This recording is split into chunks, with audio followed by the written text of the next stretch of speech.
Chapter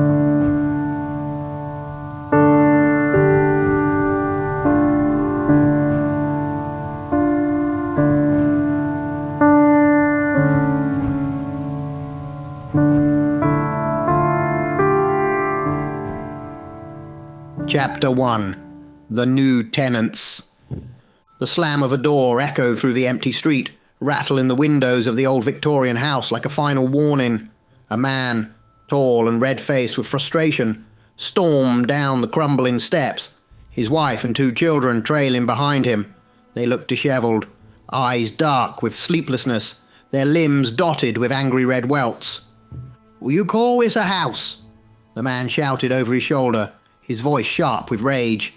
He stomped across the overgrown lawn, pointing at the owner, Mr. Hastings, who stood on the curb, bewildered and sweating in his cheap suit. "It's infested. My wife can't sleep.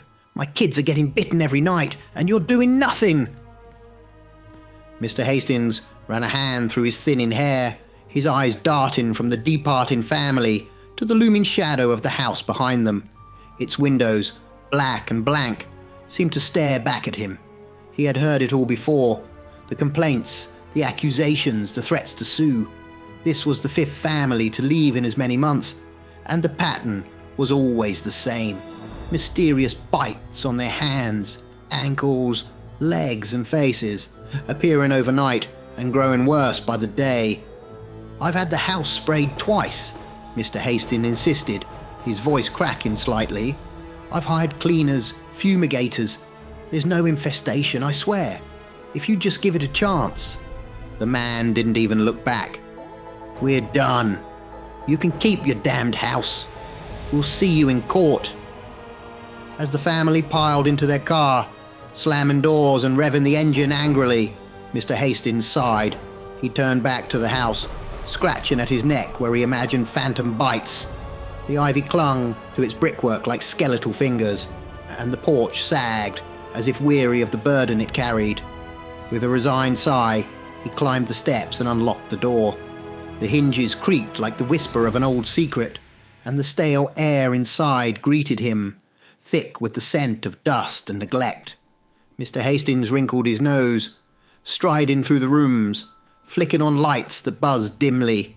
He checked every corner, every crevice, half expecting to see a swarm of insects or rats scattering at his approach, but the house remained still, almost too quiet. "Damn thing spotless," he muttered to himself, though he knew it didn't matter. The reputation was already there, spreading through the neighbourhood like a plague. No one wanted a cursed house, no matter how cheap the rent. 3 days later, Mr. Hastings found himself at the same door, this time with a new family in tow, the Ramirez family, young, hopeful, and desperate for a deal. Mr. Hastings put on his best smile as he turned the key, pushing open the door with a flourish. "It's got a lot of character," he said, ushering them inside. "Solid bones, too. Built in the 1800s. You can't find craftsmanship like this anymore." Mrs. Ramirez, a petite woman with a warm smile, nodded approvingly as she ran her fingers along the wooden banister. Her husband, a tall, broad-shouldered man, lifted their youngest daughter into his arms, while their older child, a boy of about 10, hung back, eyeing the dark corners of the house with mild suspicion. "It's lovely," Mrs. Ramirez said, her eyes scanning the high ceilings and ornate mouldings. "I'm surprised it's still on the market." Mr. Hastings cleared his throat, smoothing down his jacket. "Well, some folks are superstitious, you know. Old houses have their quirks, but I assure you, it's all nonsense. Nothing that can't be fixed with a little TLC." They nodded along, more interested in the price than the history. After a brief negotiation, Mr. Hastings handed over the keys, and the Ramirez family began to settle in. Mr. Hastings promised to send over a cleaning crew and an exterminator, just in case. That night, the Ramirez family settled into their new home. The children's laughter filled the halls as they explored every nook and cranny, and for a while, The house seemed to breathe with life again, but when the sun dipped below the horizon and shadows stretched across the rooms, the air grew heavy and still. In the master bedroom, Mr. and Mrs. Ramirez were unpacking boxes, chatting softly about their plans for the house. Their youngest daughter, Emily, was already asleep, tucked in with her stuffed rabbit. Mateo, their son, was in his room, lying on his bed with one foot dangling off the edge as he scrolled through his tablet. The first bite came just before midnight. Mateo jolted awake, a sharp sting burning his ankle. He reached down, rubbing at the spot and frowning at the two swollen red welts that had appeared out of nowhere. "Mom," Mateo called, swinging his legs over the side of the bed. "I think something bit me." His mother appeared at the door, rubbing her eyes. "Probably a mosquito, honey. We'll get some bug spray tomorrow." But Mateo wasn't convinced. The bites throbbed painfully, too large and angry to be just mosquitoes. He glanced around the room, searching the dim corners. As his eyes adjusted to the dark, he caught a glimpse of something that made his breath hitch. A shadow, darker than the rest. Just for a moment in the corner of his eye, it seemed to flicker, almost as if it were watching him. "Mum, there's something." But when he turned fully, the shadow was gone. His mother kissed his forehead and promised to call the landlord in the morning.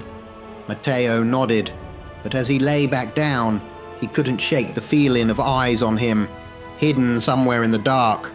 The night crept on, and the house settled into a deep silence, broken only by the occasional creak of old wood and the soft scurry of something unseen.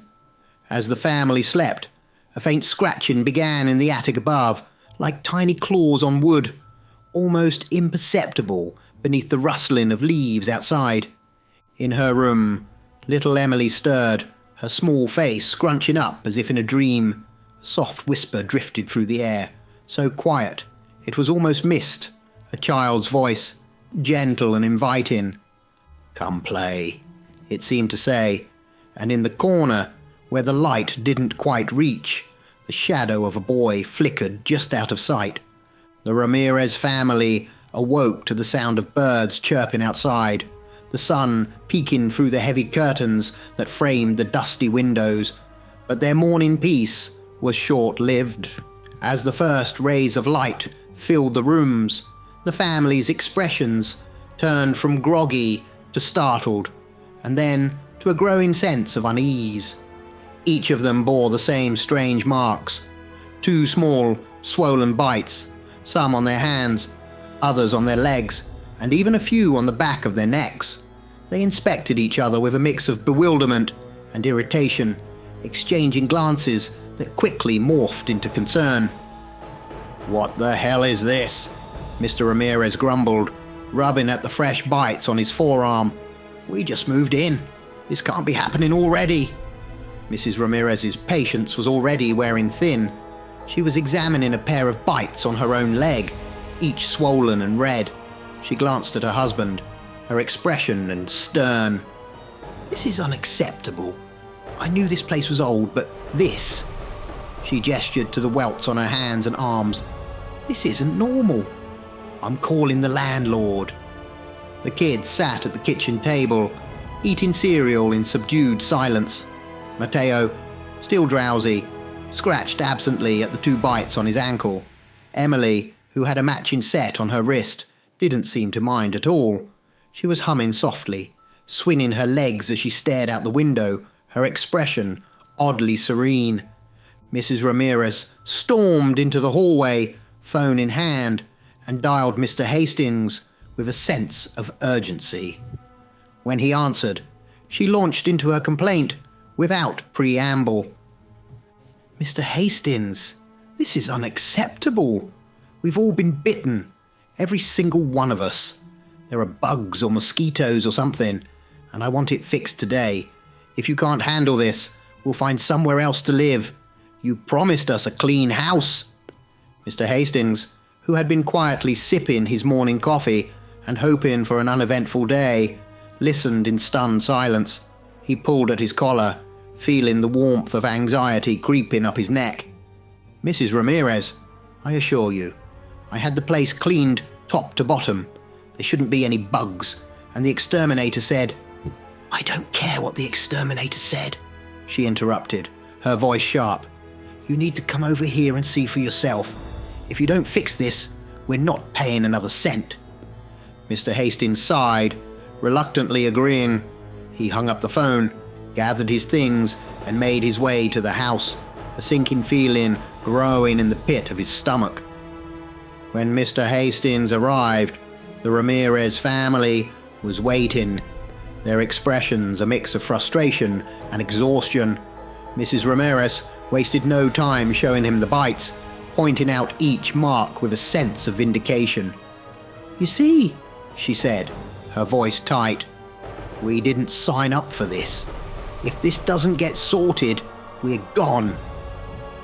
Mr. Hastings nodded, attempting to maintain his composure. He rolled up his sleeves and set to work, moving methodically through each room, checking every corner, closet, and crevice. He crouched low, squinting at the baseboards, tapping walls and peering behind old furniture. He even pulled a flashlight from his pocket to inspect the darker spots, where light barely reached. Nothing. There was no sign of insects, no trails of bugs, no nests or cobwebs that might explain the bites. The house, as far as Mr. Hastings could tell, was clean. "It's strange," he muttered, almost to himself. "There's nothing here. I've had this place sprayed twice in the past month. There should be nothing left alive." Mrs. Ramirez folded her arms, unimpressed. "Well, something's here. We all have the bites to prove it." As Mr. Hastings finished his inspection, he turned to the children, who were sitting quietly on the couch. Mateo was still scratching his bites, but Emily was smiling, her attention fixed on something distant.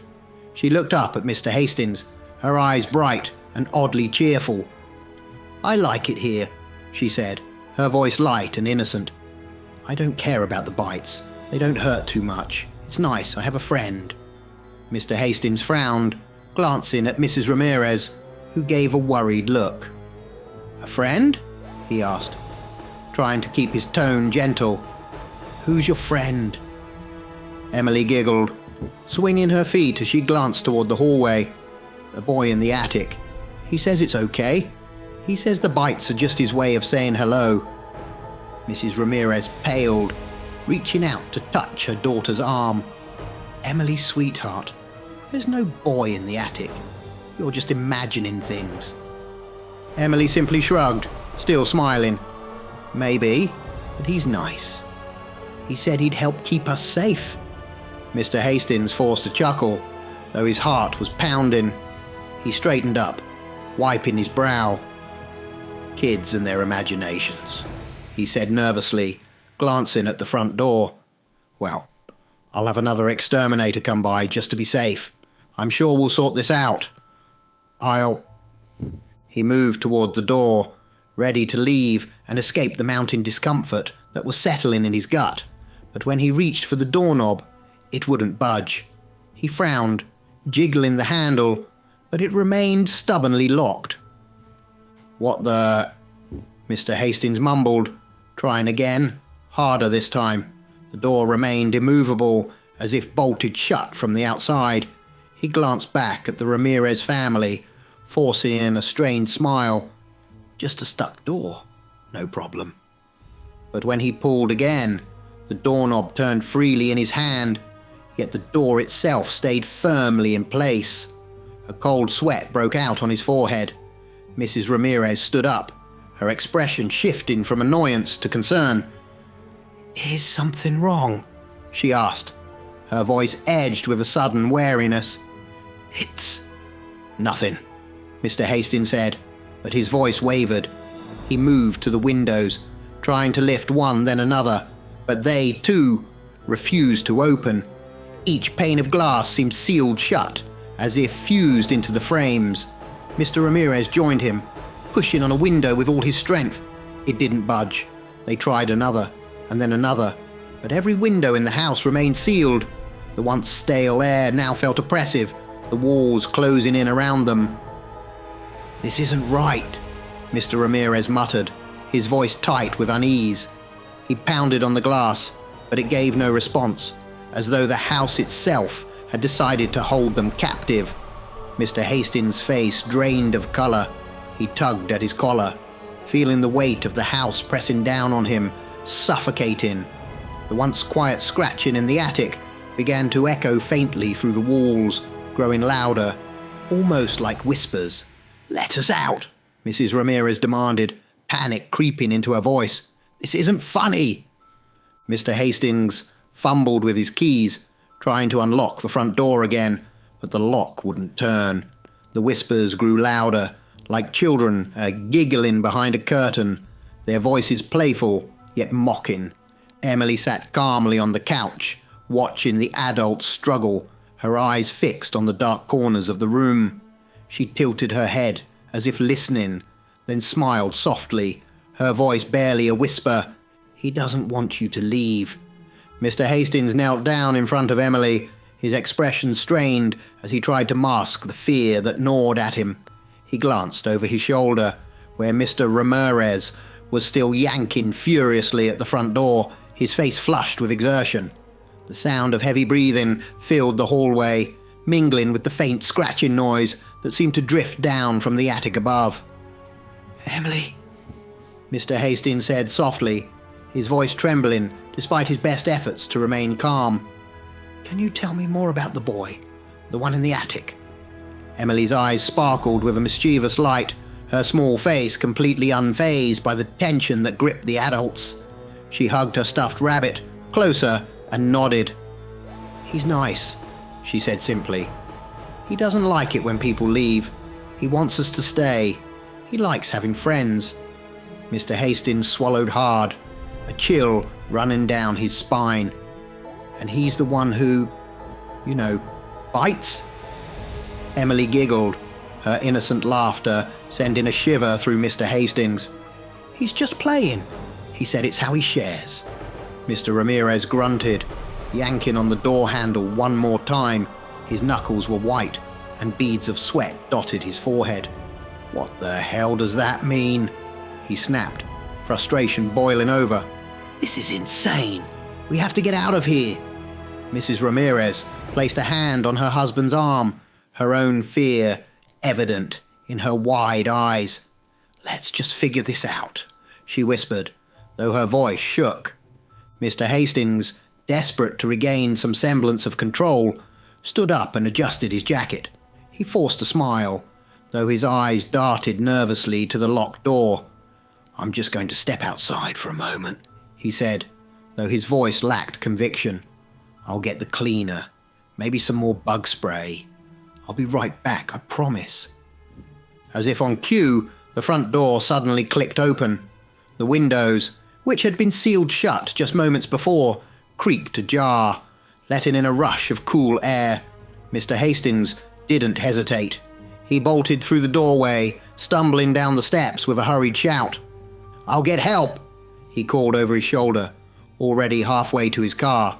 His voice faded quickly as he disappeared around the corner, the sound of his footsteps lost to the thick silence that settled over the house once more. Inside, the Ramirez family stood in stunned silence, their gazes fixed on the now open door. Mrs. Ramirez turned to Emily, her expression a mixture of confusion and fear. "Emily, sweetie, is this all real? Are you sure you're not just imagining things?" Emily shook her head, her face serene as she gazed up at her mother. "It's real, Mama. He's real. And he doesn't want us to go. He likes it when we stay."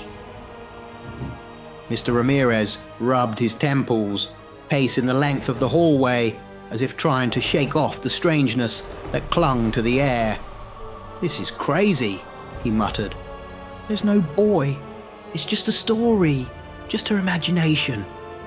But as he spoke, a sudden noise echoed from upstairs, a rapid, heavy pattering, like footsteps racing across the wooden floor above. The family froze, their eyes snapping upward. The sound was unmistakable, the quick, playful running of a child, darting from room to room. Though no one was there, Mr. Ramirez grabbed a broom, gripping it tightly as he edged towards the staircase. He looked back at his wife and children, his face set in a determined frown. "Stay here," he said, though his own voice wavered. "I'm going to check it out." He ascended the stairs slowly, each creak of the old wood amplifying the tension that hung heavy in the house. When he reached the top, he found nothing.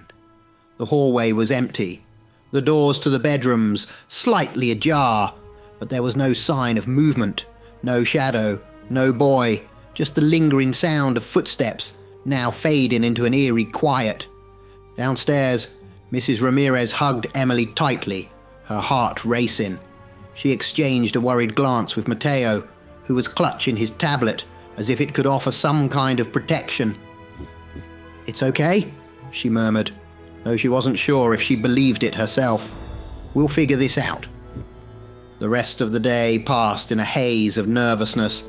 They tried to go about their routine, cooking, cleaning, and unpacking the last of their boxes, but every sound, every creak and whisper set them on edge.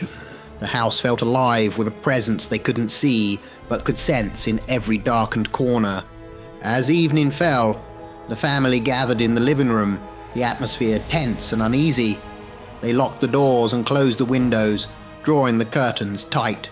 Shadows stretched across the walls, flickering in the dim light of a single lamp. They spoke little, their eyes darting to the ceiling every time the faintest noise drifted down from the attic. When night finally settled in, the house seemed to hold its breath. The wind outside picked up, rustling the leaves and sending faint whispers through the cracks in the old wood. In their respective rooms, the Ramirez family tried to sleep, though rest was elusive, the silence pressing down like a weight. The bites came again, just past midnight. Mr. Ramirez was the first to feel it, a sharp, stinging pain on his calf. He jolted awake, wincing as he rubbed at the fresh bites.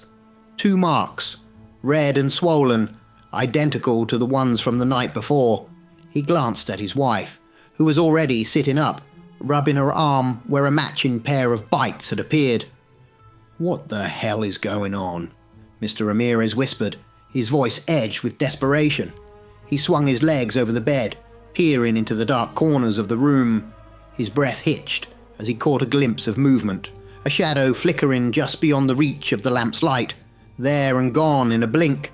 In the hallway, Mateo shuffled toward his parents' room, his face pale and eyes wide. "I got bit again," he mumbled, his voice barely audible. His ankle bore 2 fresh welts, and he scratched at them absent-mindedly, his gaze fixed on the shadows that seemed to dance along the walls. Emily, however, remained in her bed, unfazed by the bites that dotted her wrists and neck. She stared at the ceiling, her eyes following something unseen. She whispered softly, as if speaking to someone only she could hear. "Do you see him?" she asked, her voice echoing faintly. "He's just saying hello."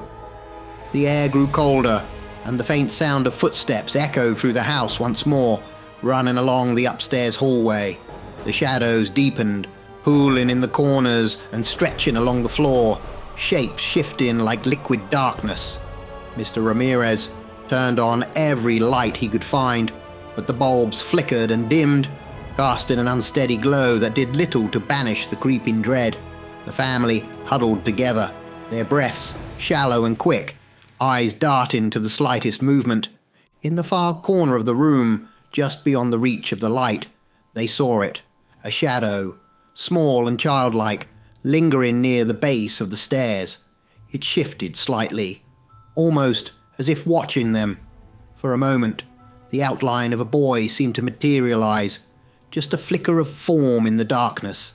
Then, with a soft whisper of movement, it faded back into the shadows, leaving only the sound of quiet, playful laughter echoing in the silence. The bites throbbed, the pain pulsing in time with the beating of their hearts, and as the Ramirez family huddled together, the house seemed to close in around them, its walls pressing tight, as if embracing them with the cold, unyielding grip of the unseen boy who called this place home.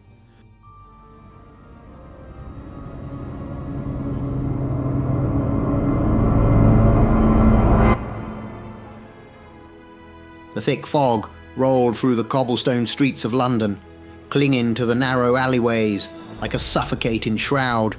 It was a dark, moonless night in the late 1800s, and the gas lamps cast a dim, wavering light that did little to banish the shadows lurking at every corner. Amidst the murky gloom, a young boy sprinted, his thin frame darting through the mist like a phantom. His name was Oliver, a street urchin no older than 12, with matted hair and clothes that hung off him in tattered rags. His breath came in short, panicked bursts, eyes wide with terror as he glanced back over his shoulder. Behind him, the heavy footfalls of 2 angry men echoed, their voices cutting through the fog. "There he is, the little thief," one of the men bellowed, his face twisted in fury. "Oh, you'll pay for that, boy. We'll beat your hands so you can't steal no more." Oliver's heart pounded in his chest. He hadn't stolen anything from them, but that didn't matter. In the harsh streets of London, being a beggar meant you were always guilty, always the target. He could still hear their threats, feel the sting of the cobblestones beneath his bare feet. As he ran, "It wasn't me!" Oliver shouted, his voice breaking with desperation. "I swear, I didn't do it." But the men were relentless, their shouts growing louder as they closed the gap. They were larger, stronger, and Oliver knew he couldn't outrun them forever. He darted down a narrow alley, his small frame slipping through gaps too tight for his pursuers. But as he reached the end, his heart sank. It was a dead end. Oliver turned, pressing his back against the cold, damp wall. The men stalked forward, cruel smiles stretching across their faces as they cornered him. "Got you now, you little rat," one of them sneered, cracking his knuckles. "We'll teach you to keep your hands to yourself." Oliver's eyes welled with tears. He pressed himself harder against the wall, wishing he could disappear into the stone. "Please, I didn't take anything. Please." The men advanced, their expressions darkening with the thrill of impending violence. Just as the first man reached out to grab Oliver, a calm, commanding voice cut through the night. "Leave the boy alone." The men froze, their heads snapping toward the sound. At the mouth of the alley stood a man, tall and imposing, dressed in the finest gentleman's attire. A black cape draped over his broad shoulders, and a top hat sat atop his head. His face was sharp and pale, with eyes that glimmered faintly in the dim light. He carried himself with an air of undeniable authority, his presence both magnetic and terrifying. The men exchanged a quick, nervous glance, the fight instantly draining from their stance. "Sorry, sir," one of them stammered, backing away from Oliver. "We didn't mean any harm, just a bit of street justice, that's all." The gentleman smiled, but it was a cold, predatory smile that didn't reach his eyes. "Leaving so soon? How rude to depart before dinner." Before the men could respond, the gentleman's features shifted, his smile stretching impossibly wide to reveal a set of long, gleaming fangs. His eyes flared a deep, menacing red. The men tried to scream, but it was too late. The gentleman moved with a speed that defied belief, a blur of motion that left the men gasping and writhing in the street as he drained the life from them in mere moments. Oliver watched, frozen in place, his breath catching in his throat. The sounds of the men's struggles faded quickly, their bodies collapsing to the ground, lifeless and pale. The gentleman was straightened, dabbing at the corners of his mouth with a crisp, white handkerchief. He turned to Oliver, his expression shifting to one of mild amusement. "Can you keep a secret, boy?" he asked, his voice smooth as silk. Or do I need to do the same to you? Oliver shook, tears streaming down his cheeks. I won't tell. I promise. I won't tell anyone. The gentleman chuckled, a low, velvety sound that sent a shiver down Oliver's spine. Of course you won't, he said, his form shimmering before fading into the shadows like smoke on the wind. Oliver remained rooted to the spot, staring at the empty alleyway, his mind racing with fear and confusion. He slowly walked forward, stepping over the bodies of the men who had threatened him. As he emerged from the alley, he felt a weight in his pocket. He reached in and pulled out a small, heavy purse filled with coins. A smile tugged at his lips. He had taken it from the gentleman during the chaos, a skillful lift that even he hadn't realized he'd made. He tucked the purse away and hurried down the foggy street, the thrill of his newfound wealth pushing aside the lingering dread. But, as he weaved through the mist, a voice whispered from the darkness. Clever boy. I didn't even see you take it. Oliver froze, his blood running cold. The gentleman emerged from the shadows, his eyes gleaming with a mixture of amusement and hunger. Oliver stammered, holding out the purse. It dropped, sir. I was just going to find you to give it back. The gentleman smiled, revealing his fangs once more. Now, no need for lies. I was praising you. It takes skill to steal from me, but steal you did. He stepped closer, his shadow stretching long and dark across the cobblestones. So now I must punish you. Oliver's heart raced, and he backed away, shaking his head furiously. No, please, I didn't mean to. The gentleman's expression shifted to one of cold calculation. Punishment need not be so primitive, not for one with your talents. Before Oliver could react, the gentleman was upon him, faster than a blink. He felt a sharp pain at his neck, the gentleman's fangs piercing his skin. The world spun, darkness closing in from all sides as the life drained from him, his senses fading to black. When Oliver awoke, he was no longer the scared, frail boy who had run through the fog that night. He lay on the cold, damp ground, but everything felt different, sharper, clearer. His senses were heightened to an unbearable degree. He could hear the faintest whisper of wind through the cracks in the stone, see every minute detail of the brick wall in front of him. Even in the darkness, his body felt strong, powerful, and a strange hunger gnawed at his insides, unlike anything he had ever known. It wasn't a hunger for food. It was something deeper, more primal. He rose to his feet, the alley suddenly seeming smaller, the world around him more vibrant and terrifying. Oliver licked his lips, tasting the lingering metallic tang of his own blood. His senses were alive, electrified, his mind flooded with 1,000 thoughts all at once. He felt invincible, yet cursed, powerful yet trapped within this new, unending hunger. The fog still clung to the London streets, and as Oliver stepped into the night, he realized that he too now belonged to the shadows, a new creature of the dark, cursed to wander, unseen and unheard, feeding off the life of others to sustain his own eternal existence. The boy who had once begged for scraps in the streets was gone. In his place stood something far older, far more dangerous, a shadow, forever lurking, forever hungry. And though the gentleman had vanished, Oliver knew he would never be truly alone. The darkness was his companion now, his teacher, and his endless hunger would drive him forward, through the fog and into the unknown.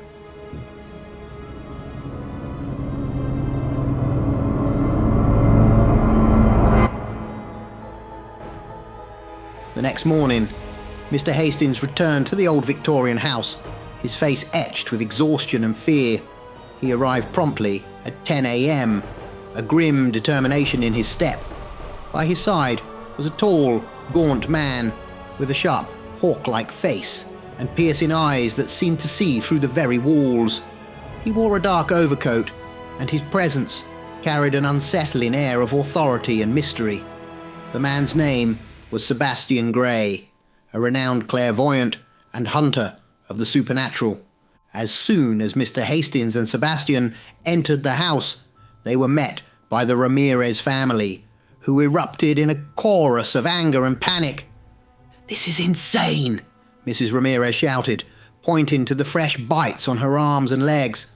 "The bites are getting worse every night. We can't live like this. We're leaving today." Mr. Ramirez stepped forward, his face red with fury. "You promised this place was safe. We won't spend another night here. We want our money back, and we're done with this nightmare." Mr. Hastings, his patience fraying, raised his voice in a tone sharper than anyone had heard from him before. "You hear that, boy?"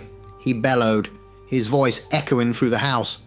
"We're all leaving, and I swear I'll make sure no one ever comes here again." As if in response, the house reacted violently. The front door slammed shut with a deafening bang, and the windows rattled and locked themselves tight. The once still air grew thick, almost suffocating, and a cold draft swept through the rooms, sending a shiver down everyone's spine. Sebastian Grey merely smiled, unfazed by the sudden display of supernatural defiance. He turned to Mr. Hastings with a knowing look. "Interesting?" he mused, his voice calm and analytical. "Yes, it could well be what I suspected." Mr. Hastings, still shaking, introduced Sebastian with a nervous nod. "This is Mr. Grey. He's a clairvoyant and a hunter of supernaturals. He'll get to the bottom of this." Sebastian approached the Ramirez family, his gaze lingering on each of them before settling on Emily, who was clutching her stuffed rabbit tightly. He then turned his attention to the bite marks on their skin, examining them with a keen, practiced eye. "You mentioned that the entity is of shadow form?" Sebastian asked, his voice a mix of curiosity and certainty. Mrs. Ramirez nodded, her expression torn between fear and confusion. "Yes, we've seen glimpses. Just shadows, nothing solid. But the bites, they're real." Sebastian's eyes narrowed slightly as he nodded to himself. "Then we could be dealing with an elder," he explained. "Or, as many prefer to call them, a vampire. The bites are how he drains blood, though at a lesser amount than most. He's likely small, perhaps a child. A young elder wouldn't need to drain as much to survive. He's probably been hiding in this house for years, unseen and undetected." The family watched in silence as Sebastian opened his worn leather bag, pulling out a massive, industrial-grade torch. He flicked the switch, and the torch burst to life, flooding the entire room with an intense, blinding light. "No space for shadows with this," Sebastian said, his voice cool and confident. He reached into his bag again and pulled out several sharp, stake-like weapons, handing one to Mr. and Mrs. Ramirez, and another to Mr. Hastings. The stakes were made of dark, polished wood, each tip gleaming with a silver point. "Once he's trapped by the light," Sebastian instructed, his tone turning serious, "we just need to stab him with these. It will be enough to destroy him, even in his shadow form." As the adults prepared for the confrontation, Emily burst into tears, her voice breaking as she pleaded with them. "No, please," she cried, clutching her rabbit tighter. "He's not hurting anyone. He's scared and alone. He's been here for years, hiding because of the tall man. He's afraid to go outside. Please don't hurt him." Sebastian's gaze softened slightly, but only for a moment. "I'm sorry, child," he said quietly. "This is the only way." Ignoring Emily's pleas, the adults moved toward the staircase that led to the attic. The torch's beam cut through the dimness, illuminating every shadowed corner as they ascended the creaking steps. The air grew colder, the oppressive silence, broken only by the sound of their footsteps and the faint, rhythmic beating of their hearts. As they neared the attic door, a soft, Pitiful whimpering reached their ears, a sound that sent a chill down their spines. It was the sound of a boy, crying in fear, echoing through the wooden beams above. "We have him," Sebastian whispered, his voice tight with anticipation. He adjusted his grip on the torch, directing its beam toward the attic entrance. The light flared, casting sharp, unyielding rays that banished the darkness from the hallway. Mrs. Ramirez hesitated, her hand trembling as she clutched the stake. "Are we sure about this?" she asked, her voice laced with doubt. "He's just a child." Sebastian's expression hardened. "He's not just a child. He's a predator, an elder, and if we don't stop him now, he'll never stop feeding." They pushed open the attic door, the wood groaning in protest. The light from Sebastian's torch poured into the attic, sweeping over old, dusty boxes and forgotten relics of the past. The shadows recoiled, retreating into the furthest corners of the room, but there, crouched behind an ancient trunk, was the shape of a boy, small, frail, and shrouded in shadow. His eyes, wide and filled with terror, glinted faintly in the harsh light. "Please," the boy whispered, his voice cracking with fear. "Don't hurt me." Sebastian stepped forward, his grip on the torch steady. "It's over," he said, his voice echoing through the attic. "You can't hide anymore." The boy's form flickered, trying to meld with the shadows that the light chased away. He whimpered, his small body trembling. Emily's cries grew louder, her voice desperate and heartbroken. "Please, no," she sobbed. "He's scared. He just wants to be left alone." But the adults pressed on, their movements deliberate and unyielding. They surrounded the boy, the stakes ready, their hearts pounding with the mix of fear and resolve. The boy's whimpers turned to sobs, the sound of a child lost and alone, caught between the world of the living and the curse of the undead. Mr. Hastings hesitated, the stake in his hand suddenly feeling heavy. "Sebastian, are we sure?" "We don't have a choice," Sebastian cut in, his eyes fixed on the trembling form of the boy. "Do it now." With the torch's light bearing down, the boy let out one final, heartbreaking cry, a sound of pure, desperate fear. And then, as the adults moved in, the shadows rippled and twisted, the air growing cold and thick with the weight of what was to come. As the adults moved closer to the boy, stakes poised and ready to strike, the temperature in the attic plummeted, and the air turned bitterly cold. A fierce wind roared through the house, rattling the walls and shattering windows with an explosive force. Doors flew open with violent bangs, and the whole structure seemed to shudder as the wind howled, climbing the stairs like an unseen beast on the hunt. "Stay back," Sebastian Grey shouted, his voice strained as he aimed the powerful torch at the doorway, trying to pierce through the thickening darkness. The wind whipped around him, relentless, as if trying to tear the light from his hands. "It's another one of them. A big one," he yelled over the noise, his eyes darting around the attic in search of the unseen threat. Suddenly, a flash of silver cut through the air. A knife, sleek and deadly, flew with blinding speed, smashing into the torch and shattering its bulb. The room plunged into darkness, the blinding light snuffed out in an instant. In the doorway stood a figure, her silhouette framed by the soft glow of the moonlight, filtering through the shattered windows. She was tall, elegant, and unmistakably menacing, her presence exuding a quiet, lethal power. The moon's glint caught her features for a moment, revealing the pale, cold beauty of Seranna, a female elder whose reputation was whispered in fearful tones, even among her kind. "Not so brave now, are we?" Seranna's voice was smooth, almost mocking, her eyes glowing faintly with an unnatural light as she surveyed the room.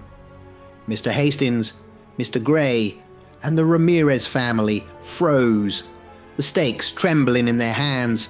The fierce wind seemed to bow to Seranna, swirling around her as if she commanded the very elements. She turned her gaze to Oliver, who had been cowering behind the trunk, his shadowy form still flickering in the dim light. "Come to me," she said, her voice gentle but firm. Oliver obeyed without question, stepping out from his hiding place and crossing the attic to her side. He looked up at her with wide eyes, his face filled with a mixture of awe and fear. Seranna looked down at him, her expression softening for a moment. "I have been searching for you for so long, young one," she said, brushing a lock of matted hair from his forehead. "The boy elder, so rare, so elusive. You can thank Grey here for leading me straight to you. He leaves very big footprints." Sebastian Grey's face twisted with frustration and anger, but he held his ground, his eyes locked on Seranna. He knew better than to challenge her directly. She was an elder of great power, far beyond the simple shadow tricks of a young vampire like Oliver. Seranna turned her gaze back to the humans, her expression shifting to one of cold calculation. "Now, Oliver," she said, her voice a soft purr filled with dark promise, "do we finish them off, or let them live?"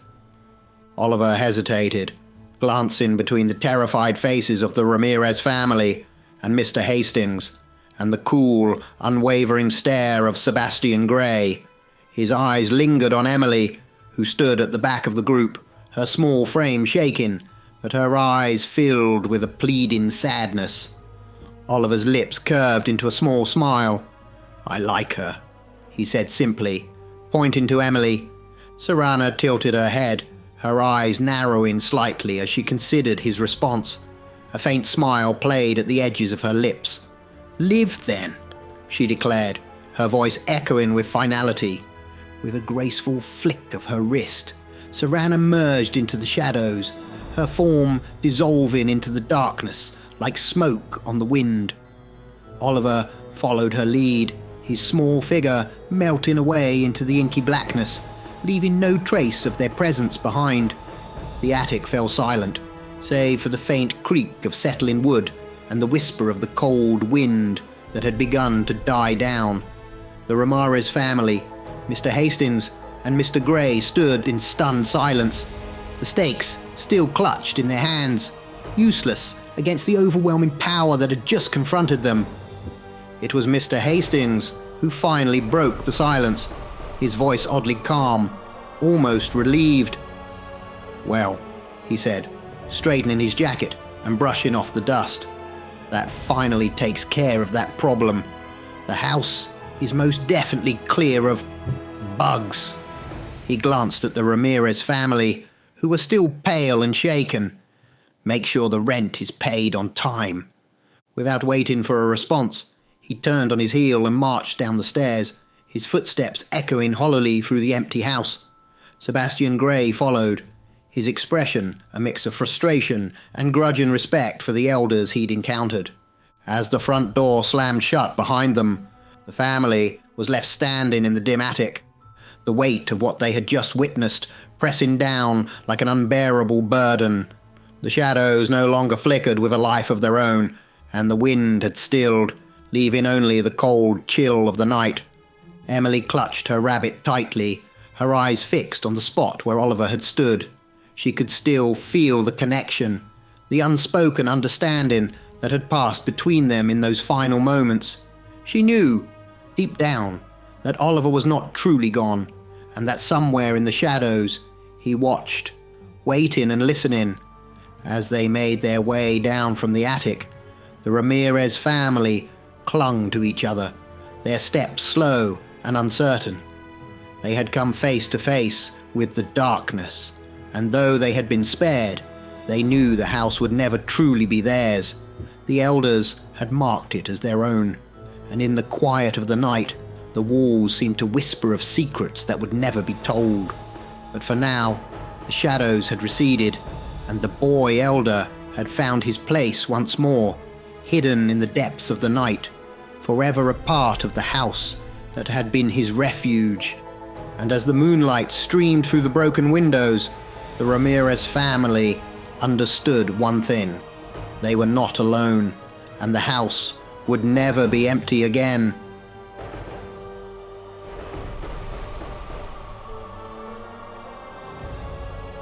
The night had grown deeper, the moon hanging low and full in the sky, casting its pale light over the sprawling, abandoned manor where Seranna had led Oliver. They entered through a hidden side door, and the ancient wood groaned under their steps, echoing through the vast, empty halls. Oliver's eyes darted around, taking in the grand but decaying surroundings, the high vaulted ceilings, the faded tapestries, and the lingering scent of dust and time. In the grand foyer, a figure waited for them. Tall and imposing, with silver hair that flowed down his back, and eyes that seemed to hold the weight of centuries, Eldur stood with an air of quiet command. He wore a finely tailored suit, black as midnight, and his presence filled the room with an almost tangible energy. As Oliver stepped forward, he couldn't help but feel a mix of awe and apprehension. There was something about Eldur that was both deeply comforting and profoundly intimidating. Oliver swallowed hard, his voice small as he looked up at the powerful elder. "Are you a god, Mr. Elder?" Eldur's lips curled into a gentle, amused smile, his eyes crinkling at the corners. "I was once, in my journey to find myself," he replied, his voice rich and resonant. "But on that journey, I found something far more powerful than gods." He glanced at Seranna, who stood at his side with a quiet, knowing smile, her eyes reflecting a light that spoke of ancient secrets and shared histories. Eldur continued, his gaze returning to Oliver. "I always remember a quote I heard long ago, perhaps from Eldritch. Seeking God and finding himself. I don't recall exactly where it came from, but it certainly rings true, don't you think?" Oliver nodded, though he didn't fully understand. There was a warmth in Eldur's words, a promise of belonging that Oliver had never felt before. He had spent his life as a shadow, a ghost of the streets, always hiding, always running. But here, in this moment, he felt seen. Eldur knelt down, his expression softening. "Now, little one, we have heard much about you, the little gnat, buzzing through the ages." He chuckled, the sound rich and deep. "But you no longer have to be a bug, Oliver. Now you are a prince." Oliver blinked up at him, his heart swelling with a mix of emotions he couldn't quite name.